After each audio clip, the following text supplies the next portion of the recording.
terrible ça aussi. La vitesse à laquelle la médiocrité et la platitude s'installent dans le monde de l'humour. Où sont passés les érudits subtils d'antan, aux phrasés délicieux, qui savaient nous mettre du baume au cœur en même temps qu'ils musclaient nos zygomatiques.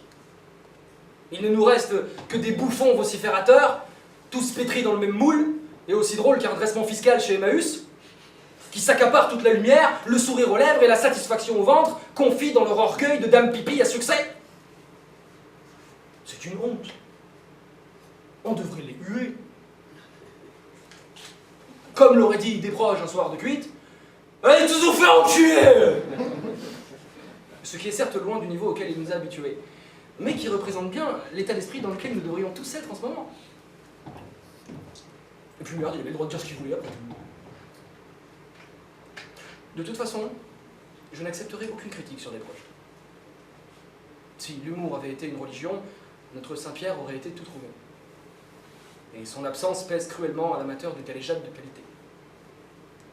Moi-même, qui réécoute l'intégralité de son œuvre 1 à 2 fois par an, je ne peux m'empêcher, et je l'avoue sans honte aucune, de terminer certains de ses sketchs avec l'œil humide et l'estomac noué, à la simple pensée que ce clown farceur à la verve superbe qu'était Pierre Desproges s'adresse à moi à travers à la fois plusieurs décennies et une mort précoce qu'il ne méritait pas. C'est fou comme peuvent nous manquer des êtres qu'on n'a jamais connus. Alors qu'aujourd'hui, croyez-moi que je reprendrai 2 fois des moules à l'annonce de chaque décès d'humoriste. Hein. C'est toujours la même chose, toujours raconté de la même façon.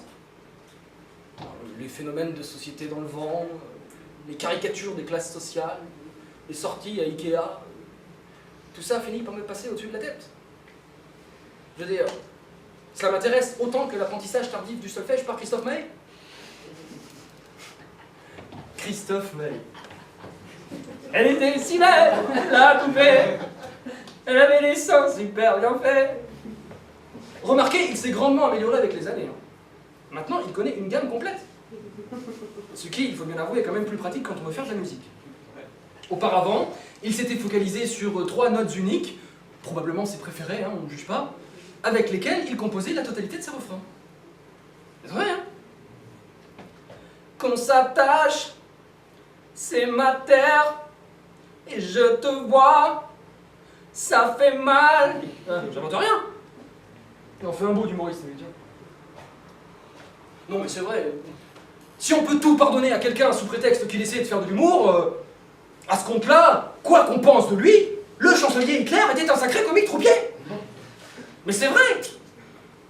Il avait un succès immense. Sa renommée dépassait les frontières. On venait le voir par wagon entier.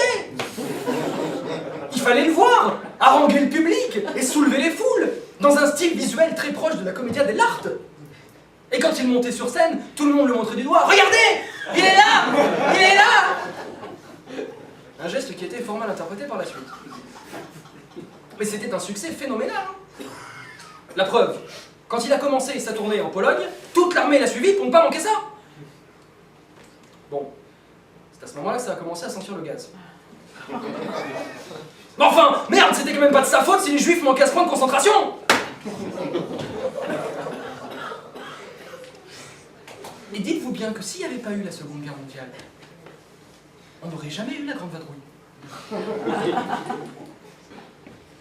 Et aujourd'hui, on voudrait me faire croire qu'il suffit d'avoir les cheveux en pétard, de faire des grimaces et de balancer quelques absurdités et références pseudo-générationnelles pour s'attirer les faveurs du public. Ne me faites pas rire. Chacun son boulot. Il y a des règles à respecter. Merde. Un minimum de contextualisation, de cohésion, de cohérence, dont nous ne devrions nous départir pas plus que dans la littérature ou le théâtre classique.